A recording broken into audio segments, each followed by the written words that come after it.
ውድ ጠለስ ሚዲያ ቤተሰቦች ሰላም ጤና ይስጥልን። ይህ በጠለስ ሚዲያ ባሳየ ደርቤ የሚቀርበው የሰኔ 28 ቀን 2018 ዓ.ም የዘወትር ዝግጅታችን ነው። በዛሬው ዝግጅታችን ልዩ ልዩ መረጃዎችን፣ ወቅታዊ ጉዳዮችን፣ ዕለታዊ ፖለቲካዊ አጀንዳዎችን ወደ እናንተ የምናደርስ ይሆናል። ስለዚህ ጠለስ ሚዲያን ሰብስክራይብ በማድረግ ሜምበር በመሆን ስቲከሮችን ማበርከት እስከ ፕሮግራማችን ፍጻሜ ድረስ አብራችሁ ትቆዩ ዘንድ በአክብሮት እንጋብዛለን። የጠለስ ሚዲያ ሜምበር ሞዴሬተር የሆናችሁ ወገኖችን በእጅጉ ያመሰገን። ሌሎቻችሁም ጠለስ ሚዲያን ሰብስክራይብ ያላደረጋችሁ ወገኖች ሰብስክራይብ በማድረግ ሜምበር በመሆን ይሄ ዝግጅት በሚተላለፍበት ሰዓት ላይ የልብ ምልክቷ ላይ ታፕታፕ በማድረግ ጠለስ ሚዲያን ታበረታቱ ዘንድ ጠይቄ በቀጥታ ወደ ዕለቱ ፕሮግራም አልፋለሁኝ።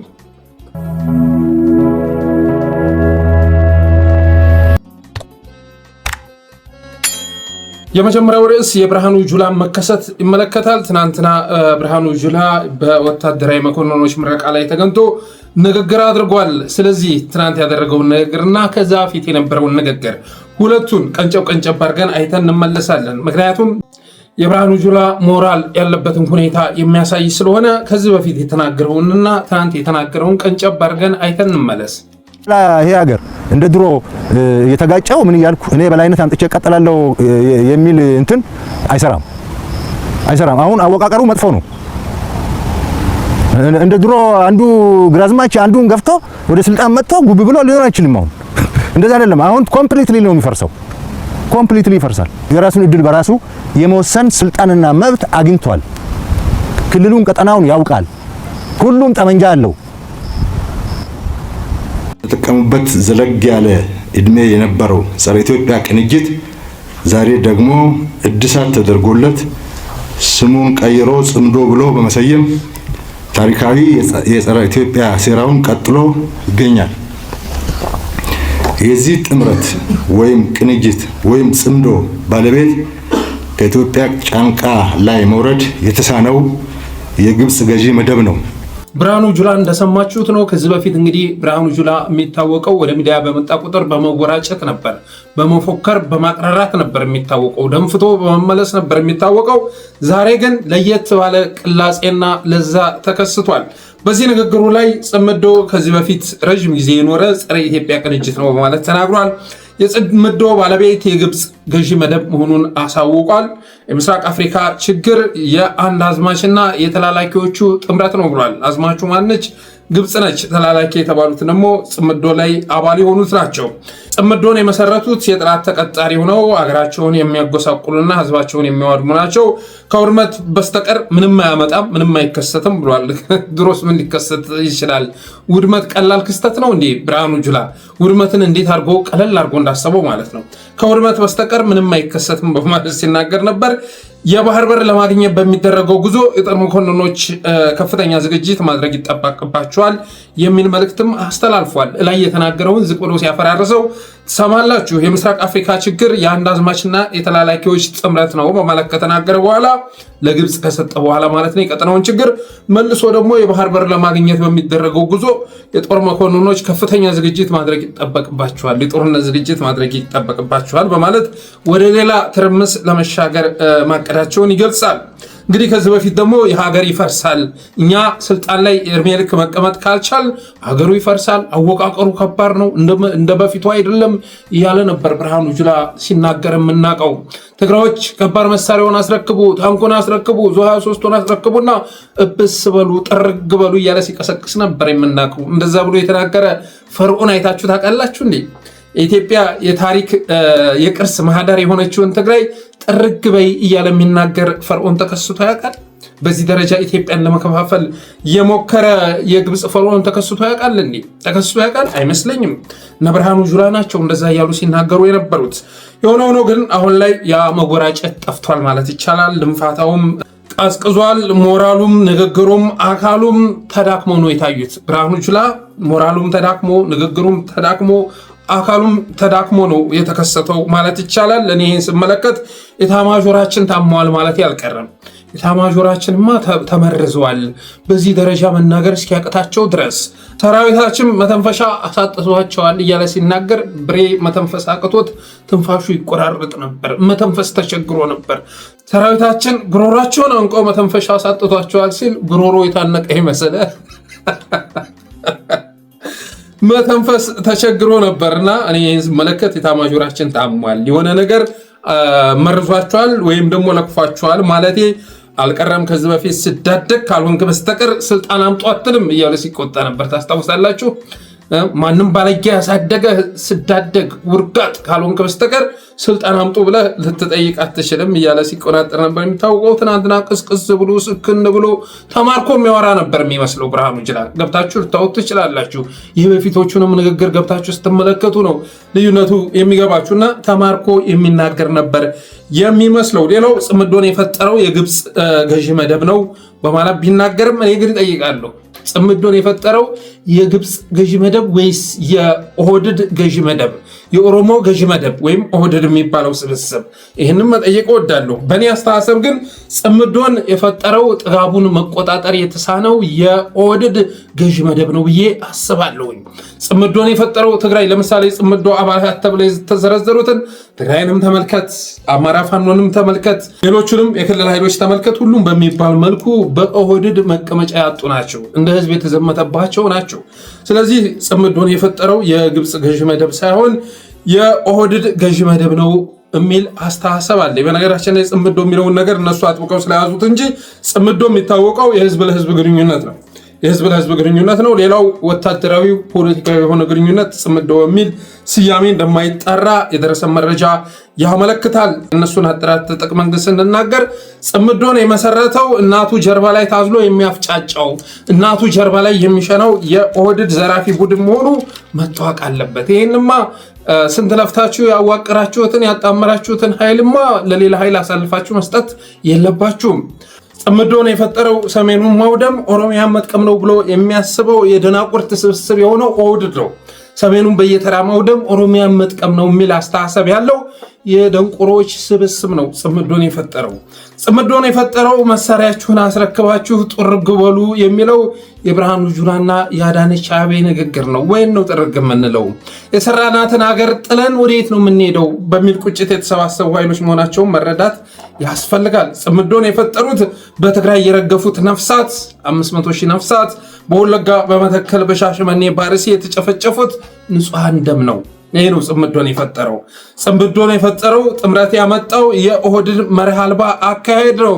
ትናንትና ኤርትራን ሶማሊያን ሳይቀር እኮ ሰብስቦ የቀጠናውን ኃይሎች ሰብስቦ እኮ ራሱ ሀገር ላይ የዘመተ ጉፋያ ስብስብ እኮ ነው አይደለም አገር እየመራ ያለው ኦህድድ የሚባለው ስብስብ እኮ ትናንትና ከኤርትራ ባለፈ ሶማሊያንም ጭምር ሰብስቦ ኢትዮጵያ ላይ የዘመተው ኃይል መሆኑ መታወቅ አለበት። እናንተ በዚህ ጨዋታ ህገ ከተመራችሁ እኛስ ተመሳሳዩን ማድረግ አንችልም ወይ? ራሳችንን ለማታደግ ህልውናችንን ለማትረፍ ተመሳሳይ ነገር ብናደርግ ችግሩ ምንድን ነው በሚል አስተሳሰብ በመመራታቸው መሆኑ መታወቅ አለበት። የቀጠናው ስጋትስ ማን ነው? የትርምሱ ምንጭስ ማን ነው? ኦህድድ አይደለምን? ግብፅ ነች እንዲያው ምስራቅ አፍሪካን እያተራመሰች ያለችው። ግብፅ ራሱ እኮ ሶማሊያ እንድትመጣ ያደረገው ማን ነው? ኤርትራ እንድትመጣ ያደረገው ማን ነው? አብይ አህመድ አይደለም እንዴ? ትናንትና ሶማሊያ ገብቶ እኮ ሶማሊያን ለማተራመስ ሲሞክር ነበር። ለሶማሊላንድ እኮ እሱ የሰጠው እውቅና ነው ዛሬ እስራኤል ሳትቀር ተሳታፊ የሆነችበት። እሱ የጀመረውን እኮ ነው። ኦልሬዲ እኮ ሶማሊያን አፍርሷታል አብይ አህመድ አይደለም። ስለዚህ ያን አጋጣሚ ተጠቅማ ግብፅ ሶማሊያ ድረስ መምጣቷ የሚዘነጋ አይደለም። ኤርትራን ብትሄድ ተመሳሳይ ነገር ነው የምታገኘው። የኤርትራውያን ችግር ማን ነው ተብሎ ቢጠየቁ አብይ አህመድ ይሏቸዋል። 4 ኪሎ ያለው የኦህድድ መሪ ብለው ነው መልስ የሚሰጧቸው። ሱዳን ብትሄዱ ችግራቸው አብይ አህመድ ነው፣ ግብፅ አይደለም። ደቡብ ሱዳን ብትሄዱ ችግራቸው አብይ አህመድ ነው፣ ግብፅ አይደለችም። ስለዚህ የቀጠናው ችግርም ኦህድድ መሆኑ መታወቅ አለበት። በነገራችን ላይ ጄኔራል አልቡርሃን የሚመራው የሱዳን አርሚ ፎርስ ኩርሙክን ተቆጣጥሯል፣ ሙሉ ለሙሉ ተቆጣጥሯል። ከትናንት ጀምሮ በተካሄደው ውጊያ ኩርሙክን ሙሉ ለሙሉ መቆጣጠሩና አብይ አህመድ ሱዳንን ለማተራመስ አቅዶ ጦር መሳሪያ የሚያቀብልበት ቅጥረኛ ወታደሮችን የሚያጓጉዝበት መስመር በሱዳን አርሚ ፎርስ በቁጥጥር ስር መዋሉን ሰምተናል። የኢትዮጵያ ድንበር በአሁኑ ሰዓት ላይ በጄኔራል አልቡርሃን በሚመራው የሱዳን አርሚ ፎርስ በቁጥጥር ስር ገብቷል። አባቴ ይህንን ስንሰማ የሚደነግጥ ኢትዮጵያዊ ሊኖር አይችልም። ለአብይ አህመድ አደጋ የሆነ ሁሉ ለኢትዮጵያ ጸጋ ነው። የትኛውም ውጭ አካል ቢመጣ ኦህዴድ ከፈጸመብን ግፍ፣ ኦህዴድ ከፈጸመብን በደል በላይ ሊያደርስብን አይችልም። ከኦህዴድ በላይ ኢትዮጵያ ጠል የሆነ ህዝብ ጠል የሆነ ዘረኛ ብሔርተኛ አገዛዝ መቼም ቢሆን ሊመጣ አይችልም። መቼም ቢሆን የትኛውም ውጭ ጠላት ቢመጣ ከአብይ አህመድ በተሻለ መልኩ ኢትዮጵያን ማስተዳደር ይችላል። ከአብይ አህመድ በተሻለ መልኩ ፍትሐዊነትን አንግሶ ኢትዮጵያን ማስተዳደር ይችላል። እነግርሃለሁ በአብይ አህመድ ልክ ፋሽስት ጣሊያን እንኳን አልፈጸመብንም። ትናንት ምን አረገ? ፋሽስት ጣሊያን የመጣ ጊዜ እኮ ሲታገሉ የነበሩ አርበኞች ላይ የመርዝ ጋዝ ሲደፋ ነበር። ኦህዴድሳ የሚታገለው ፋኖ ላይ ብቻ ነው እንዲህ የመርዝ ጋዝ የሚደፋው? የድሮን ቅንቡላ ሲዋርድባቸው የሚያድረው እኮ ንጹሐን ላይ ነው፣ አማራዎች ላይ ነው። ትናንትና እኮ ቢዛሞ ላይ በፈጸመው የጀት ድብደባ፣ የሄሊኮፕተር ድብደባ ተዋጊው ላይ አይደለም ጉዳት ያደረሰው፣ ንጹሐን ላይ ነው ጉዳት ያደረሰው። ወደ 13 አካባቢ ንጹሐን ገድሏል። በርካታ ከብቶችን ጨፍጭፏል። በአማራ ምድር በድሮን ቀንና ሌሊት እየደበደበ የሚገኘው የአፋብን ተዋጊዎችን አይደለም ንጹሐንን ነው። ጣሊያን ይህን አድርጓል እንዴ? ህዝብን ደብድቧል? አይመስለኝም። እኔ እንደማውቀው የአዶልፍ ፓርለሳክ መጽሐፍን ሳነብ የሀበሻ ጀብዱ ማለት ነው አርበኞቻችንን ነበር በመርዝ ጋዝ ሲገላቸው የነበረው። ከዛ የከፋ መጥቷል አሁን ላይ። ስለዚህ ኩርሙክ ተያዘ፣ የኢትዮጵያን ድንበር የሱዳን አርሚ ተቆጣጠረ ሲባል ደስ የሚለው ካልሆነ በስተቀር የሚከፋው ኢትዮጵያዊ ሊኖር አይችልም። ምክንያቱም ሱዳን ላይ ገብቶ አብይ አህመድ እየሰራ ያለውን ስራ ኢትዮጵያውያን ይረዳሉ። ኢትዮጵያውያን በህልውናቸው በአገር ሉዓላዊነታቸው እንደማይደራደሩት ሁሉ የሌሎች ህልውና ሉዓላዊነት እንዲጣስ አይፈልጉም። አብይ አህመድ ከዩናይትድ አረብ ኤምሬትስ ቢሊዮን ዶላር ተቀብሎ ሱዳንን እያተራመሳት መሆኑን ይረዳሉ። አልፋሽጋ ዶሎንን ተመልከቱ። በሱዳን አርሚ ቁጥጥር ስር ነው ያለው። ማን ነው አሳልፎ የሰጣቸው? አብይ አይደለምን? ወደ ሰሜኑ ጦርነት በገባንበት ሰዓት ላይ ይችን መሬት ተቆጣጠርና አልቡርሃንዬ ለኤሚቪዜድ ወይም ደግሞ መሐመድ ቢን ዛይድ አስረክብልኝ ብሎ ይሰጠዋል። ከዛ ጀነራል አልቡርሃን አካባቢውን ከተቆጣጠረ በኋላ ይሄማ የኛ መሬት ነው፣ ለዩናይትድ አረብ ኤምሬትስ የእርሻ መሬት እንዲሆን አሳልፈን አንሰጥም ይላል። የጦርነቱ ምክንያቶች ተብለው ከሚጠቀሱ ምክንያቶች አንዱ አልፋሽጋ ነው የሚባለው ለዚህ ነው። አሳልፈ ስጥልኝ፣ በኃይል ወረርክ አስመስለህ ለዩናይትድ አረብ ኤምሬትስ ስጥልኝ፣ ዶላር ተቀብዬበታለሁኝ ብሎ ከጀነራል አልቡርሃን ጋር ከተስማማ በኋላ ከዳው። ከዛ በኋላ ሌሎች ቢሊዮን ዶላሮችን ተቀብሎ ሱዳንን እያተራመሰ የሚገኘው አብይ አህመድ በዛ ምክንያት ነው። ከዚህ በላይ ታዲያ ጠላት አለን እንዴ? የኢትዮጵያ መሬት አስወርሮ ለከሌ ስጡልኝ የሚል መንግስት፣ ይህን መንግስት አለመታገል አይቻልም። የሆነ ብሎ ግን ኩርሙክን ተቆጣጥረዋል። የኢትዮጵያ ድንበር አሁን ላይ በሱዳን አርሚ ፎርስ እና በሌሎችም ቁጥጥር ስር ይገኛል። በቀጣይ አሶሳ ሎዲንግ ቤኒሻንጉል ሎዲንግ እየተባለ ሲጻፍ እናያለን። አረብ አሶሳ በኩል ጥቃቱ ተበራክቶ ድንበር ጥሰው አልፈው እየመጡ ነው። አረ ይሄ ነገር ለህዳሴው ግድብ ሲባል እንሰማለን። የህዳሴውን ግድብ ምንም አያደርጉትም ማለት ነው። ምክንያቱም እነማን እንደሰሩት እናውቃለን። በግድቡ የሚደራደር ኢትዮጵያዊ እንደሌለ እናውቃለን። ከዛ ውጭ ግን ግድቡ ከመሰራቱ ኢትዮጵያ ምን አገኙ? አብይ አህመድ አይደለም እንዴ ለክሪፕቶ ከረንሲ አከራይቶ ዶላር የሚለቅምበት? ከታላቁ የአባይ ግድብ የሚመነጨው ኤሌክትሪክ ጨለማ እኮ ነው ጭኖ የሚመጣው፣ ብርሃን አይደለም። እሱ ከተሸጠ በኋላ አብይ አህመድ ቦምብ አምጥቶ እናቶቻችን ላይ ነው እያዘነበባቸው የሚገኘው። ኢትዮጵያውያን የነበራቸውን እኮ የዓመታት ተስፋ ተነጥቀዋል። የታሪፍ ጭማሪ እኮ ብቻ ነው ያስተናገዱት። አባይ ግድብ ሲመረቅ ደሞዛችን ይጨምራል፣ ብዙ ነገራችን ህይወታችን ይለዋወጣል፣ የኢትዮጵያ ሰላም ይረጋጋል፣ የግብፅን ስጋት ወደ እውነትነት የሚቀይር ስለሆነ ግብፅም ኢትዮጵያ ላይ የምታደርገውን ነገር ታቆማለች የሚል አስተሳሰብ ነበረ። ከዛስ ግድቡ ከተመረቀ በኋላ የኢትዮጵያን ተስፋ እንዲሳካ አድርጎ ለሌላ ፕሮጀክት እንዲነሳሱ በማድረግ ፈንታ አብይ አህመድ ሁሉንም ነገር አከሸፈው። ሁሉንም ማለት ነው። ግብፅ ሄዶ እኮ ወላሂ ያለ በአረበኛ ምህሎ የመጣው እኮ አብይ አህመድ ነው። ዘመነ ካሴ ነው እንዴ? ደብረ ጽዮን ነው እንዴ? አልሲሲ ጎን ቆሞ ሲምል የታየ የአባይ ግድብን መሐንዲስ እኮ የገነደሰው መስቀል አደባባይ ላይ አብይ አህመድ ነው። ደብረ ጽዮን ነው እንዴ? ጌታቸው አሰፋ ነው ወይ? እና የሀገር ክህደት ተብለው የሚገለጹ ነገሮችን በሙሉ የአገዛዝ ጠቅልሎ የፈጸመ ነው ማለት ይቻላል። ሌላው ቀጠናውንም እያተራመሰ ያለው ይሄው ኃይል መሆኑን መገንዘብ ይገባል። ከኦሮሚያ ጋር ከሚጎራበተው ኬንያ ውጭ ሁሉም ቀጠና ጋር እኮ ወደ ግጭት ገብተናል። ለምን ከተባለ አብይ አህመድ ያን አካባቢ ማባተል ስለሚፈልግ ኤርትራ ጋር ሄዶ ግጭት ቀስቅሷል። ሊያውም ትግራዮች አረጋጉበት ማለት ነው። ትግራይና ኤርትራ የሚታኮሱበትን የሻመት የቤት ስራ ሰጥተናቸዋል እያለ እኮ ነው አብይ አህመድ ሲያቅራራ የነበረው። አማራም ቢሆን ቀስ በቀስ ከሱዳን ጋር መዋጋቱ አይቀርም ሲባል አይ አልፋሽካ ማን እንደሰጠው አሳምረን ስለምናቅ በዚህ ጉዳይ ልንዋጋ አንችልም ብለው ሌላ ውሳኔ ሊወስኑ ቻለ እና በሁሉም አቅጣጫ ስትመለከት ከጎረቤቶቻችን ጋር ሰላም እንድናጣ ተደርገናል። ሰላም እንድናጣ ማለት ነው። ከኬንያ ጋር ያለው ግንኙነት ግን ለምንድነው ያልተበላሸው ከተባለ ኦህዴድ በጥንቃቄ ስለያዘው ነው። ከሌሎችስ ጋር ከተባለ አማራ በራሱ ሄዶ ስለተላተመ አይደለም። ትግራዮች በራሳቸው ሄዶ ስለተላተሙ አይደለም። በራሳቸው ሲሄዱ ማስተካከሉት። አብይ አህመድ የሄደ ጊዜ ግን ምንድነው ያደርገው? በአስመራና በመቀሌ መካከል እስከ ደም መፋሰስ የሚደርስ ችግር ጠምቆላቸው ነበር የተመለሰው። ስለዚህ ጽምዶን የፈጠረው በሀብት የደለበው የኦህዴድ ጄኔራል ነው።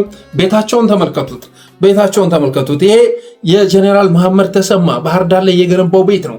በግጭት ውስጥ ሀብት ማካበት የለመዱ ኃይሎች ናቸው ጥምዶን የፈጠሩት። ኢትዮጵያ ሰላም ከሆነች ከተረጋጋች ያ ቢዝነሳቸው ስለሚቋረጥባቸው ቆም ብለው ክልሎችን በየተራ የሚያወድሙ ጄኔራሎች የፈጠሩት መሆኑን መረዳት ያስፈልጋል። እነዚህ የምታዩት መሬት አያት ንቡ ሚካኤል አካባቢ ለጄኔራሎች የሚሰራ ሪል ስቴት ነው።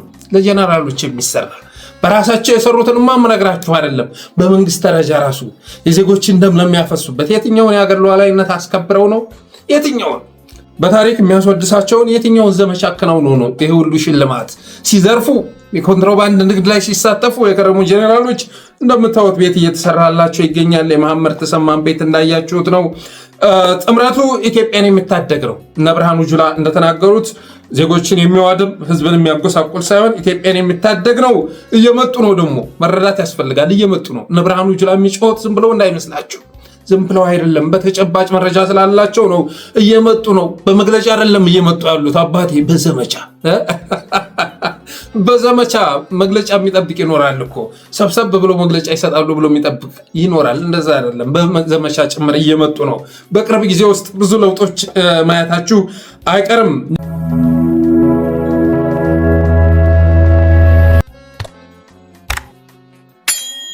እንግዲህ ብርሃኑ ጁላ በዚህ ልክ ሲቅለሰለስ ቢታይም ባለፈው ደፈር ብሎ ሲናገር የነበረው አለምሸት ደግፌ ጄኔራል አለምሸት ደግፌ ቁም እስረኛ መደረጉ ተሰምቷል። የሀብት ምንጩ ይጣራ ተብሏል። አለምሸት ደግፌ እንግዲህ ቀደም ባሉ ጊዜያትም ብዙ ሀብት ካፈሩ ጄኔራሎች መካከል አንዱ መሆኑ ይታወቃል። በሀብቱ ነው የሚታወቀው። አለምሸት ደግፌ ከጄኔራልነቱ በላይ በባለ ሀብትነቱ ነው የሚታወቀው። ስለዚህ የሀብት ምንጩ ይጣራ የሚል ትዕዛዝ ተላልፎበታል ይላል። ለሁለተኛ ጊዜ መጀመሪያ አለፍኩ፣ የሰራዊት ደክሞታል፣ ወደ ምሽግ መመለስ አለበት፣ የሚሊሻ ስራ እየሰራ ነው፣ የፖሊስ ስራ እየሰራ ነው ብለህ ስትናገር አለፍኩ፣ አሁን ላይ ግን አላልፈህም ብሎ አብይ አህመድ የሀብት ምንጩ ይጣራል ብሏል የሚል መረጃ ደርሶናል። ለምን ከተባለ ባለፈው የተናገረን ንግግር ነች። ኦህዴድን ከደርግ ጋር በማነጻጸሩ የተነሳ በደርግና በኢህአዴግ ጊዜ ለጦር መሳሪያ እና ለጦርነት የዋለው ብድር ይህን ያህል ሆስፒታል፣ ይህን ያህል ጤና ጣቢያ፣ ይህን ያህል ዩኒቨርሲቲ ይገነባ ነበር። አሁን ላይ ደግሞ እየወጣ ያለው ደግሞ ከደርግም ከኢህአዴግም አይወዳደርም ብሎ በመናገሩ የተነሳ የችግሩ ምክንያት ግብፅ ነች በማለት ፈንታ የለም ስግብግቡ ኤሊት ነው በማለት በመናገሩ የተነሳ አብይ አህመድ ወደ ቢሮው ጠርቶ ሰደብከኝ አለዋሉ።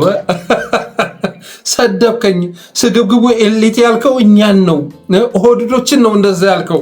መቼም አሁን ስልጣን ላይ ያለውና ሌሎችን አላስበላም ያለው የትግራው አይደለም የአማራው አይደለም። የአማራው አልበላም ነው ያለው። የትግራውም በተመሳሳይ መልኩ አላስበላም ያለው የትኛው እንደሆነ ይታወቃል። ስለዚህ በአሽሙር ሰድበህናል ብሎ ከቢሮ እንዳባረረው ሰምተናል። ከዛ በኋላ የሀብት ምንጩ ይጣራ የሚል ትዕዛዝም መሰጠቱን የደረሰ መረጃ ያመለክታል።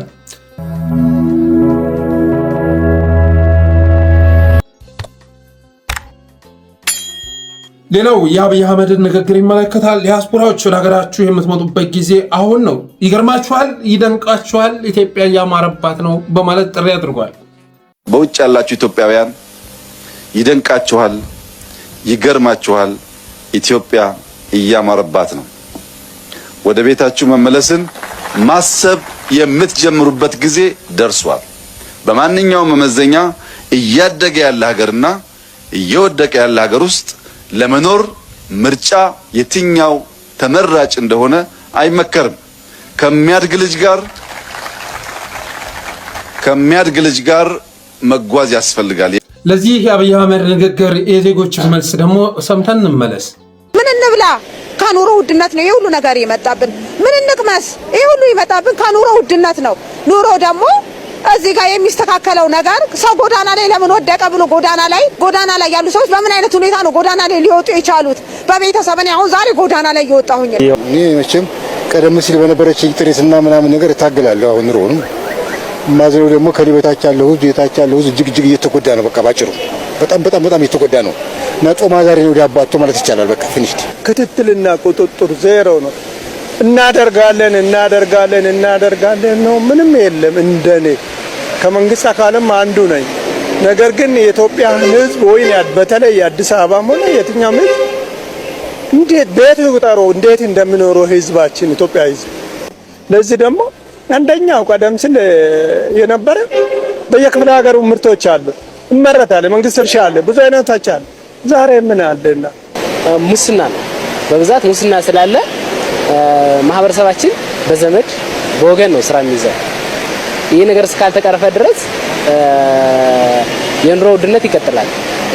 ብልጽግና ለቃሉ ታማኝ ያለመሆኑ የሚያሳዩ ሁለት ተጽዕኖዎች በዚህ ሳምንት ብቻ ምርጫ ከተካሄደ በኋላ ይፋ ያደረጋቸው ማለት ነው። ለምሳሌ ምርጫ ቅስቀሳ ወቅት ለህዝባችን እንደዚህ እናደርጋለን፣ ለህዝባችን እንደዚህ እያደረግን ነው፣ ሀገር እየለወጥን ነው ምናምን ብሎ ሲሰክሱ ማለት ነው። ልክ ምርጫ ተመርጦ እንትን ሲል እንካ ይሄን የታርጋ ዋጋ የትኛውን መኪና 56000 ምናምን አውጥቶ ካልገዛ የሚል ትመና ህዝብ ላይ ጫና መጣ። የቤት አከራይ ተከራይ የክራይ ዋጋ ካልጨመርኩ የሚል ይፋ ወጣ።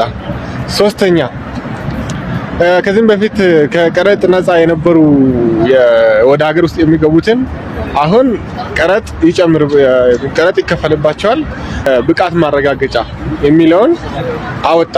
ተስናክሻሊ ያው ከምርጫ በፊት ነበር ያወጣው፣ ግን ወዲያው ነበር መልሶ ያጠፉት። ግን ወር ተግባራዊ ያደርጉት ነው።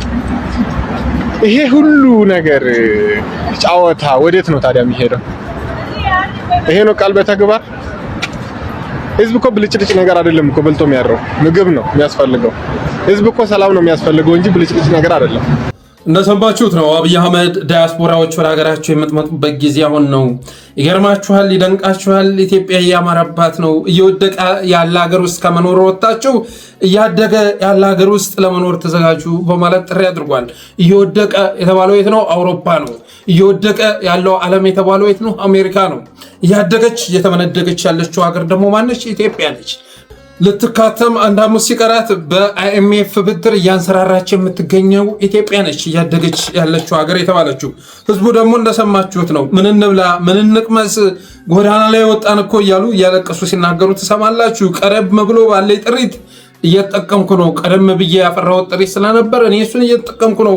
ህዝቡ ግን ዳቦ ቸግሮታል፣ መኖሪያ ቸግሮታል በማለት ሲናገሩ ትሰማላችሁ። ድሃው ዳቦ አጥቷል። ጨካኝ ዘመን መጥቷል። ጨካኝ መንግስት መጥቶበታል። ገጠሩ በሰላም እጦት የሚታመስ በመሆኑ የተነሳ እርሻ በመቅረቱ የተነሳ ከተማው ተራበ እያሉ ሲያለቅሱ ዜጎችን ትሰማላችሁ። በእርግጥም እርሻ ድሮ ቀራባቴ አብይ አህመድ ከመጣ ጊዜ አንስቶ እርሻ በመቅረቱ የተነሳ ነው ዛሬ የአዲስ አበባ ገበያ በአትክልት ረሃብ ሲናውዝ የሚታየው። ስለዛ ነው። ድሮ እኔ አስታውሳለሁ ከአማራ ሳይንት ከተለያዩ ቦታዎች ላይ የአማራ ወጣቶች በመስኖ ልምድ ያላቸው ከየትኛውም የግብርና ባለሙያ በላይ ልምድ ያላቸው ወጣቶች ወደ አዋሽ ምናምን ወደዛ ወዳለባቸው አካባቢዎች ይሄዱና መሬት በኩል ተከራይተው ጾም ያደረ መሬት ማለት ነው በኩል ይከራዩና በመስኖ አምርተው የአዲስ አበባን ገበያ ያንበሻብሹት ነበር፣ ያጠግቡት ነበር። ወደ አዋሽ ብቅ ስትሉ መተዋቸው እርሻዎች በሙሉ በአማራ ወጣቶች የሚለሙ ነበሩ፣ እየተኮናተሩ ማለት ነው። ለዛውም እኮ ጾም ያደረ መሬት ነው። እየተኮናተሩ የኩል የሚባላል የኩል ያርሱና ከሚገኘው ገቢ ግማሹን ይሰጡሃል፣ ግማሹን ይወስዳሉ። ከዛሳ ዘረኛው አገዛዝ ሲመጣ ምን ብሎ አባረራቸው? ነፍጠኛ አላቸው። ነፍጠኛ አለና የተለያዩ ግጭቶችን እየቀሰቀሰ ተፈናቅለው እንዲወጡ አደረጋቸው። ግማሹ ከሀገር ወጣ፣ ግማሹ የፋኖን ትግል ተቀላቀለ። ከዛ በኋላ ያንን መሬት ቢያስለማበት ችግር አልነበረውም፣ አላስለማበትም። ስለዚህ አረብ የሚበላ ባለመሆኑ የተነሳ እነዛ ወጣቶች ሰርተው እንዳይበሉ ከተከለከሉ በኋላ የአዲስ አበባ ገበያ በአትክልትና ፍራፍሬ ጠኔ ሲመታ ታየ። ምክንያቱ ይሄ መሆኑን ማወቅ ያስፈልጋል። በተረፈ አብይ አህመድን የምንጠይቀው ጥያቄ ኢትዮጵያ በምንድን ነው ያደገችው? ኑሮ ተረጋግቶ ነው ወይ? ኑሮ ተረጋግቶ ዜጋው በቀን 3 ጊዜ በልቶ ነው ወይ ኢትዮጵያ የተለወጠችው? አገሩ ተረጋግቶ ነው ወይ? ሰላም ሰፍኖ ነው ወይ? ትናንት የነበረችው ኢትዮጵያ ከሰላም አንጻር ስትመዘን እኮ ከአሁኒቱ ጋር አትወዳደርም። በምንድን ነው ያደገችው? መሰረተ ልማት ተሟልቶ ነው? የነፍስ ወከፍ ገቢ አድጎ ነው? በምንድን ነው የተለወጠችው ብሎ መጠየቅ ያስፈልጋል። ዲያስፖራው እኮ መረጃ አለው። ትናንትና አገር ውስጥ ያሉ ዜጎች በሙሉ በዚህ ልክ ምጽዋት የሚጠይቁ አልነበርም። ዛሬ እኮ ኢትዮጵያ እየተደገፈች ያለችው እኮ በዲያስፖራው ገንዘብ ነው። በዲያስፖራው ገንዘብ እኮ ነው። ቤተሰቦቻቸውን ብቻ ሳይሆን ለጎረቤቶቻቸውም ጭምር ለበዓል እያሉ በሚልኩ ገንዘብ እኮ ነው ህዝቡ እየኖረ ያለው። ዲያስፖራው እኮ መረጃ አለው። አንተ በሚዲያ መተከምለፈልፈው ይልቅ ቤተሰቦቹ ጋር እየደወለ እኮ መረጃ ይለዋወጣል። ትናንት የነበሩበትን ሁኔታ ይረዳል። ዛሬ ያሉበትን ሁኔታ ይገነዘባል። ስለዚህ እንደው ዲያስፖራው ምንም አያውቅም በሚል አስተሳሰብ ኢትዮጵያ እያማረባት ነው፣ ስለዚህ ለመምጣት ብታስቡ ጥሩ ነው፣ እየወደቀ ያለ ሀገሩን ትታችሁ እየደመቀ ያለውን አገራችሁ ውስጥ ለመኖር ብትዘጋጁ ጥሩ ነው ብለህ ስትናገር ጨለማ ውስጥ ህዝቡ እንደሚገኝ ዲያስፖራው ማያቅ እንዳይመስልህ። በተረፈ አብይ አገር እያመረባን ነው ሲል ስለ መብራት እያወራ ነው። ስለ መብራት እያወራ ነው። በነገራችን ላይ ስለ ልማት ምናምን እንዳይመስላችሁ ስለ መብራት ነው የሚያወራው። ጮርቃ ጭንቅላት ያለው መሪ እያወራ ያለው ስለ መብራት ነው። ስለ ድሮን ትርኢት ነው እያወራ ያለው። ትናንትና እንደዚህ አይነት ነገር ማድረግ እንችል ነበር፣ በባነር እኮ ነበር፣ ታፔላ ነበር የምንለጥፈው እያለ ነው። ዛሬ እኮ በድሮን ትርኢት ሰማይ ላይ የምንፈልገውን መልእክት ማስተላለፍ እንችላለን እያለ ነው። ስለ ኮሪደር ልማት እያወራ ነው። ስለ ወንዝ ዳር ፕሮጀክት እያወራ ነው። ስለ ውሃ ትርኢት እያወራ ነው። ስለ ውሃ ትርኢት፣ ስለ ፋውንቴን እያወራ ነው። ኢትዮጵያ ያድጋለች ሲል ስለ ፋውንቴንና ስለ መብራት ስለ ብልጭልጩ እያወራ መሆኑን መገንዘብ ያስፈልጋል። በተረፈ ስለ ውሃ ሰዋራ ምን ትዝ አለኝ? ትናንት ጠቅላይ ሚኒስትሩ የተናገረው ያኔ ወደ ስልጣን እንደመጣ አካባቢ ስለ ውሃ ምን እያለ ሲናገር ነበር? እስኪ ሰምተነው እንመለስ። ቀጣዩ ጠቅላይ ሚኒስትር እንዲያስታውስ የምፈልገው ዛሬ ኢትዮጵያ ውስጥ እንደዚህ የሚጠጡ ሴቶች እንዳሉ እንዲያይ ነው ሰውየው። የሱ ቢሮ ማማሩ፣ የሱ ቢሮ መስተካከሉ፣ የሱ ቢሮ ውብ መሆኑ ኢትዮጵያ ውስጥ እንደዚህ አይነት ዜጎች መሪ የሚሉ ህይወታቸው እንዲቀየር የሚፈልጉ ሴቶች እንዳሉ በየቀኑ እንዲያስታውስና ኢን ማይ ተርም በኔ ተርም ሚኒመም ይሄንን አጠጣጥ ወደዚህ ቀይራለሁ እንዲል አሁን እዚህ ጋር ያለው አጠጣጥ ያው ሰው መሆኗን ስዕሉ ያሳያል እንጂ እንደ ሰው አይደለም። ውሃውን ባናጸዳ፣ ቧንቧ ባናደርስ፣ ቤት ባናደርስ ሚኒመም ሰው ውሃን ቀርቶ እንጠጣ ካደረግን ሲቀዳ ማጥለል ይቻላል። ደግሞ ታንከሩ ጀሪካኑ ማስቀመጥ ይችላል እና ወንዘን ከመመላለስ ቤት ሆኖ ለግማሽ ቀን ለአንድ ቀን የሚበቃ ነገር ስቶር እንድትይዝ ያደርጋል። አንደኛው ሰውዬ ከዚህ ወደዚህ ካሸጋገረ የሚቀጥለው ሰውዬ ደግሞ ውሃውን ካጠራ፣ ሶስተኛው ሰውዬ ቤት ካደረሰ የውሃ ችግር ተፈታ። ቢሮ ሲመቸን ግን ይሄን ከዘነጋን ስራ ተበላሸ ማለት ነው። እሱን ለማስታወስ ነው ዋናው። ቀጣዩ ጠቅላይ ሚኒስትር እንዲያስታውስ የምፈልገው የቢሮ ውበት እና ምቾት ሳይሆን እንደዚህ አይነት ዜጎች እንዳሉ እያሰበ የነሱ ህይወት መቀየር ደግሞ ቀዳሚ ተግባሩ እንደሆነ እንዲያስብ ነው። ያኔ አብይ አህመድ በአግባቡ ባልታወቀበት ጊዜ በየቀኑ እየመጣ ህዝብ የሚፈልገውን ነገር እያወራ ጭብጨባ በሚሸመተበት ጊዜ ዛሬ ኢትዮጵያ ውስጥ እንደዚህ የሚጠጡ ሰዎች መኖራቸውን ማስተዋስ ይገባል። ቀጣዩ ጠቅላይ ሚኒስትር ኢትዮጵያ ውስጥ እንደዚህ የሚጠጡ ዜጎች መኖራቸውን እንዳስታውስ አስበን ነው ይሄን ስዕል የሰቀል ነው። እና የሱ ቢሮ ማማሩ ማሸብረቁ ለህዝብ አይጠቅምም። የተንቆጠቆጠ ቢሮ ውስጥ ብትቀመጥ ለህዝብ የሚጠቅም ነገር እየሰራህ አለመሆኑን መረዳት ያስፈልጋል። ህዝቡ የሚገደው የአንተ ቢሮ ማማር ሳይሆን የሚጠጣው ውሃ ማግኘቱ ነው እያለ ሲናገር ነበር። በኔ ተርም ይሄንን አጣጣጥ ወደዚህ ይቀይራለሁ እያለ በፎቶ አስደግፎ ሲያሳይ ነበር። ቢያንስ የቦምባ ውሃ የሚጠጡ ዜጎችን እፈጥራለሁ፣ እንደዚህ አጎንብሰው የሚጠጡ ዜጎች በኔ ዘመን አይኖሩም እያለ ሲናገር ነበር። ስልጣን ላይ ስንወጣ የቢሮዎቻችን ምቾት ይሄንን የህዝብ ህይወትና እንግልት እንዳያስረሳን አደራ በማለት ቀጣይ ስለሚመጣው መሪ ለሚመጣው መሪ መልእክት ሲያስተላልፍ ነበር። እሱማ የሚመከር አይደለም። ኦልሬዲ የህዝብን ችግር ለመፍታት የመጣ መሪ በመሆኑ የተነሳ ከሱ በኋላ ለሚመጣው መሪ ስዕል ጭምር ስሎለት እንደዚህ የሚጠጡ አሉ። ስለዚህ እኔ ወደዚህ አሸጋግራቸዋለሁ፣ ወደ ቧንቧ ውሃ አሸጋግራቸዋለሁ። አንተ ደግሞ ማጣሪያ አድርገው የሚጠጡበትን እድል መፍጠር አለብህ እያለ ሲናገር ነበር። ዛሬሳ አብይ አህመድ ዛሬ ክልል ላይ ስትሄድ አንድ የቧንቧ ውሃ አታገኝም። ትናንት የቦኖ ውሃ ሲባሉ የነበሩ የቧንቧ ውሃ ቢያንስ እንኳን ማህበረሰቡ የሚቀዳባቸው ቧንቧዎች በሙሉ ፈራርሰው እንደገና የወንዝ ውሃ እየተጠጣ ይገኛል። የወንዝ ውሃ ሊቀዱ የሚሄዱ እህቶች በወታደሮች እየተደፈሩ ይገኛሉ። ገጠሩን አያውቀውም አብይ አህመድ አያውቀውም። ቀበሌ ወረዳ የሚባለውን አማራ ምድር አያውቀውም። ሌላም ቦታ ስትሄድ አያውቀውም። ትግራይ ክልል ከገባ 7 ዓመቱ ነው። በኢህአዴግ ጊዜ አንድ እናት ከ2 ኪሎ ሜትር ርቀት በላይ ተጉዛ ውሃ መቅዳት የለባትም የሚል ተጨባጭ እቅድ ነበር። በዛም መሰረት በርካታ የውሃ ኩሬዎች ተቆፍረው ነበር። ዛሬ እነዛ ኩሬዎች የሚያስጠግናቸው ቀርቶ እህቶቻችን ከነዛ ከተበላሹ ኩሬዎች እንኳ ቀርተው አምጥተው እንዳይጠጡ ደፋሪዎችን አሰማርተውባቸዋል። ትናንት ግን እንደዚህ እያለ አብይ አህመድ ሲበሸከት ነበር። መቼም ኢትዮጵያን በዚህ ሰውዬ ልክ እኮ የተጫወተባት የለም። ኢትዮጵያን አንኮታኮቷት፣ ኢትዮጵያን ገደሏት። በአዲስ አበባ መብራት ደብቀው፣ በድምላይት ደብቀው፣ በፋውንቴን ደብቀው ኢትዮጵያን አጨለሟት። መቼም እንዳታንሰራራ አድርገው። በቀጣይ የሚመጣው መንግስት ብዙ የቤት ስራ ይጠብቀዋል። አብይ አህመድ የገደላትን ሀገር እሷን ከችግሯ ማውጣት የመጨረሻ ምታት ይጠይቃል። አባቴ እውቀት ብቻ አይደለም ምታትና አስማት ይጠይቃል።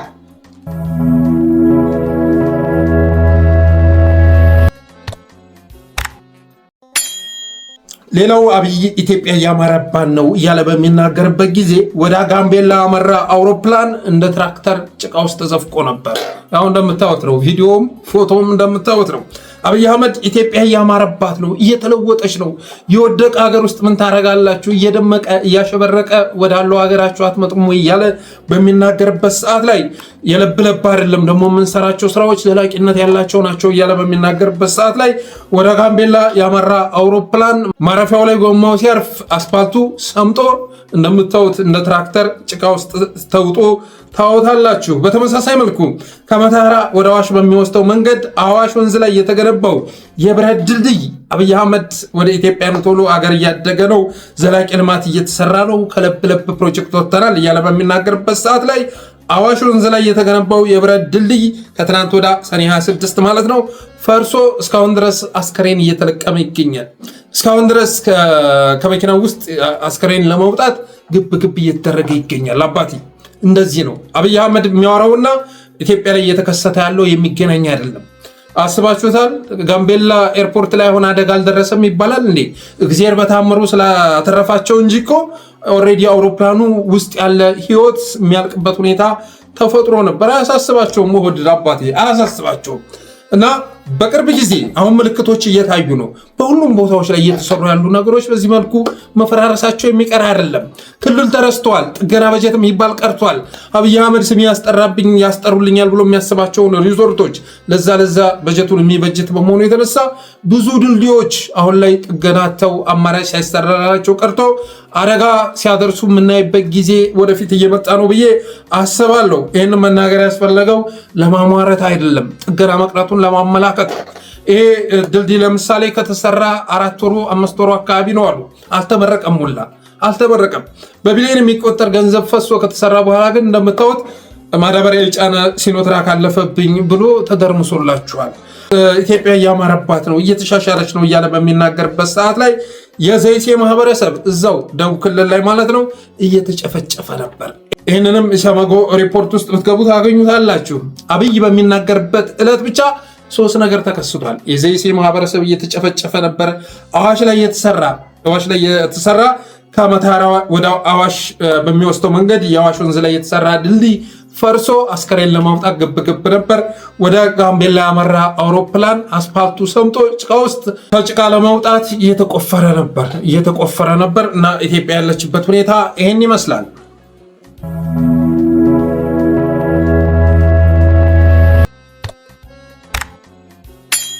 ሌላው ብአዴን ለውህደት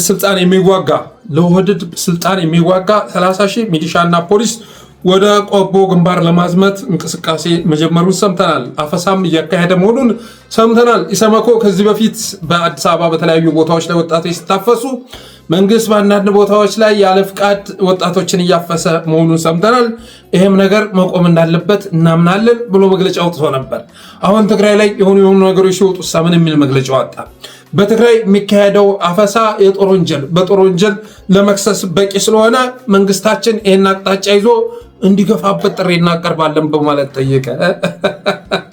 ብርሃኑ አዶሎ ትናንት ለፌደራል መንግስት ያወጣውን መግለጫና ለትግራይ ያወጣውን መግለጫ ልዩነቱን ገብታችሁ ብታዩት ትገረማላችሁ። ለነገሩ የሰውዬ ምንም ቢናገር የሚገርም አይደለም። ምክንያቱም ትናንት አርሲ ላይ በተጨባጭ የተፈጸመውን ጭፍጨፋ ክዶ 3 ብቻ ነው የተጨፈጨፈው፣ 3 ብቻ ነው የጠፋው ማለት የተናገረ ሰው ምንም ቢናገር የሚያስገርም አይደለም። የሆነ ሆኖ ግን ብአዴን ለሆድ ስልጣን የሚዋጋ 30,000 ሚሊሻ እና ፖሊስ በግዳጅም ጭምር ወደ ቆቦ ግንባር ለማዝመት እንቅስቃሴ መጀመሩን ሰምተናል።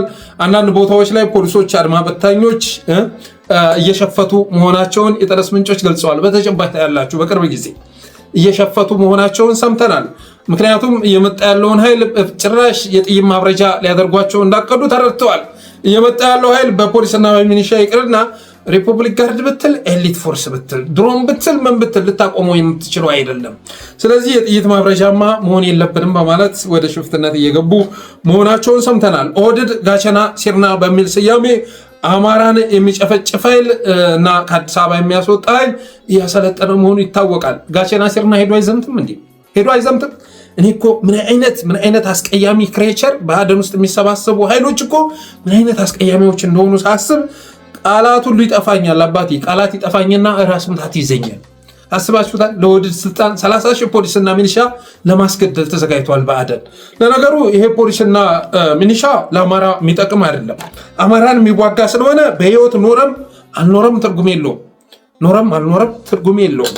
ግን ለእንደዚህ አይነት ኃይል ጋቸና ሲርና የሚባል ኃይል አሰልጥኖ አማራዎችን ከአዲስ አበባ ለማፈናቀል የተዘጋጀ ኃይል ባለፈው ወለጋ ላይ በጀት በሄሊኮፕተር ደብድቦ ንጹሃንን የሚጨፈጭፍ ኃይል ይህን ኃይል ለመታደግ 30,000 ሚሊሻ አዘጋጅ ሲባል እሺ ብሎ ከአንዳንድ ወደ አፈሳ ገብቶላቸዋል። ወደ አፈሳ ገብቷል እና ይህንን ኃይል ካልታገለ አማራ ነፃ ይወጣል ተብሎ አይታሰብም። ብአዴን የተባለ አጸያፊ ክሬቸር ከአማራ ምድር ላይ ካልጠፋ መቼም ቢሆን አማራ ከገባበት የህልውና አደጋ ይወጣል ብዬ አላስብም። ከዚህ ጋር በተገናኘ የማስታውሰው አንድ ግጥም አለ። የገሞራው ግጥም ማለት ነው። የዘመን ረመጥ በነደደ ቁጥር ለጣድረን ስንጣድ ጉልቻ ስንቆጥር ጉደኛ ነፍሳችን አትበስል አትከስል ትገላበጣለች ቂብኛ ይመስል የሚል ግጥም አለ እና ብአዴን የማትከስልም የማትበስልም ነፍስ ያለው ጉልቻ በመጣ ቁጥር እዛ ላይ ከመጣድ የማይመለሰው አገዛዝ አሁንም ኦህዴድን ለማትረፍ 30,000 ሚሊሻና አድማ በታኝ ወደ ማፈስ መግባቱን የደረሰ መረጃ ያመለክታል።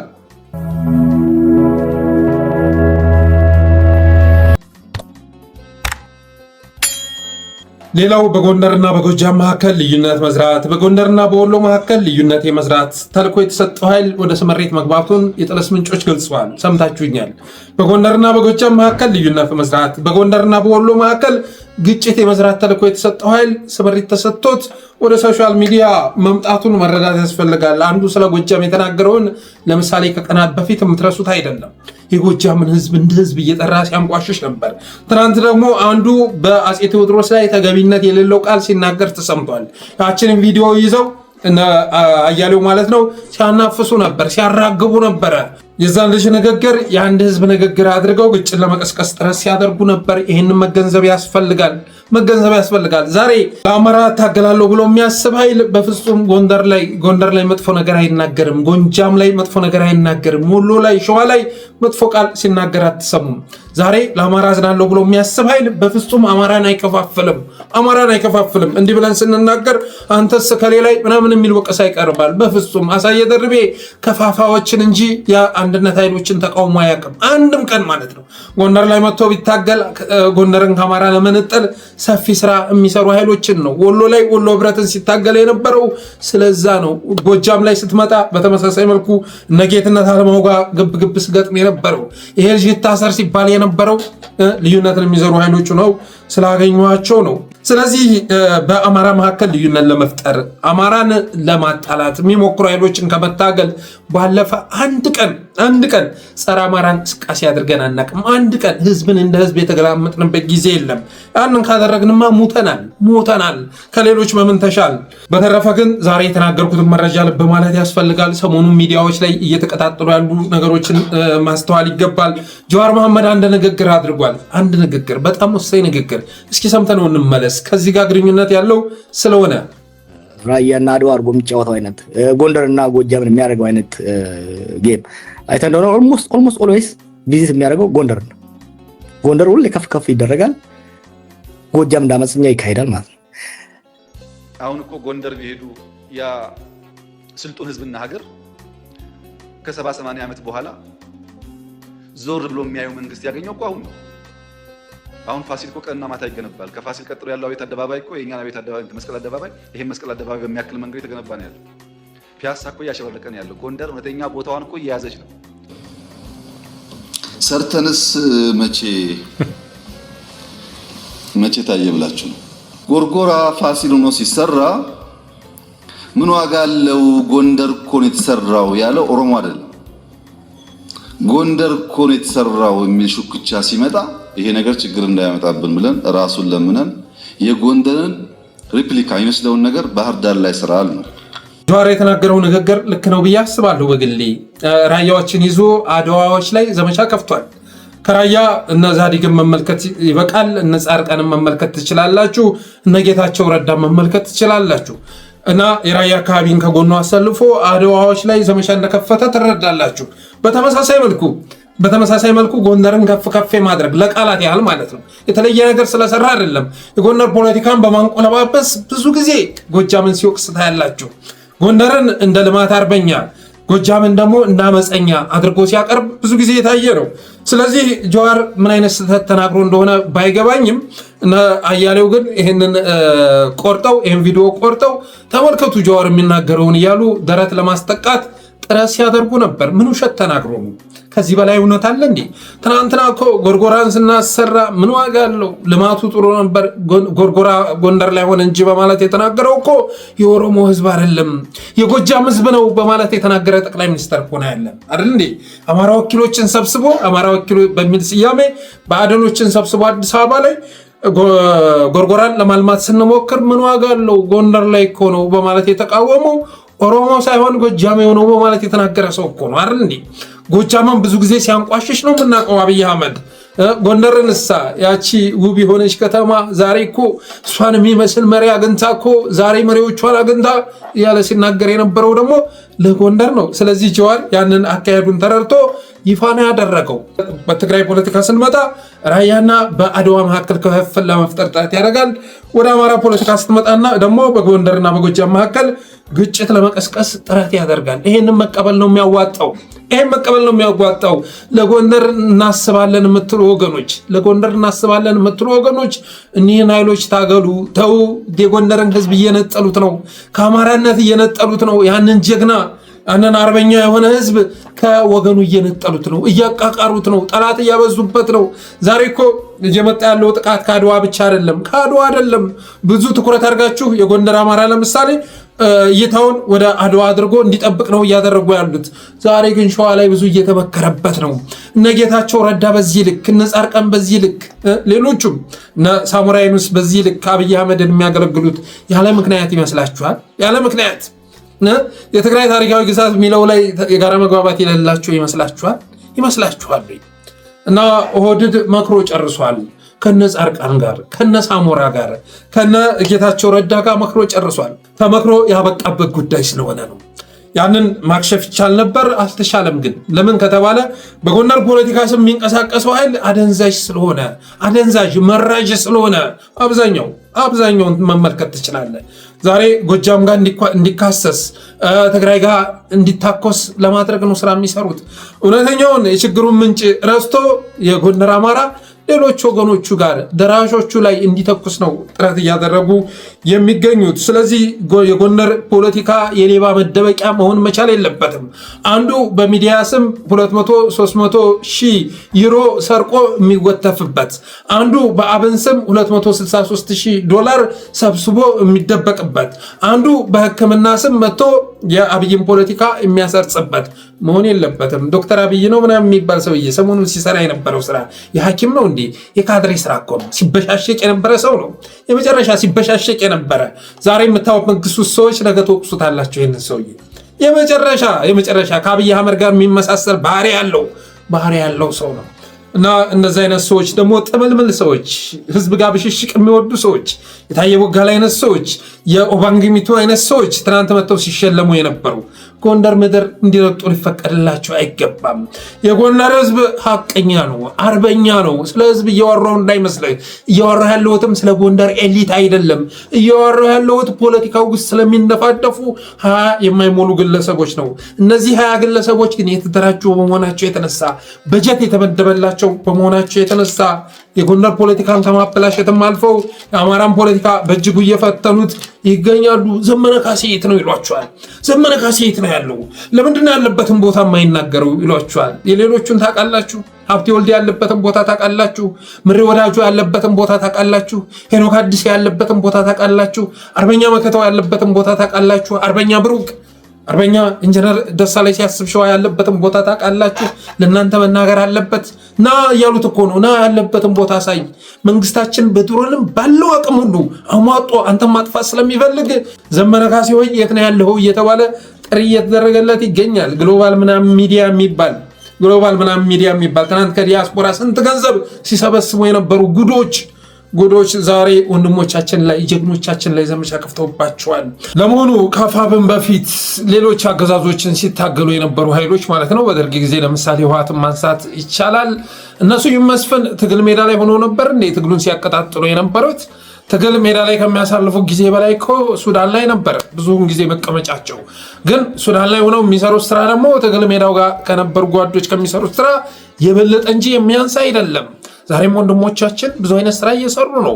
ዛሬ ብርሃኑ ጁላ መጥቶ ስለ ጽምዶ የሚያወራው፣ አለምሸት ደግፌ መጥቶ ብስጭቱን የሚገልጸው፣ አብይ አህመድ እንቅልፍ ያጣው፣ አዳነች አቤቤ የምትረበሸው፣ ሽመልስ አብዲሳ ደሙ የሚንተከተከው እኮ እነ ዘመነ ካሴ በሰሩት ስራ ነው።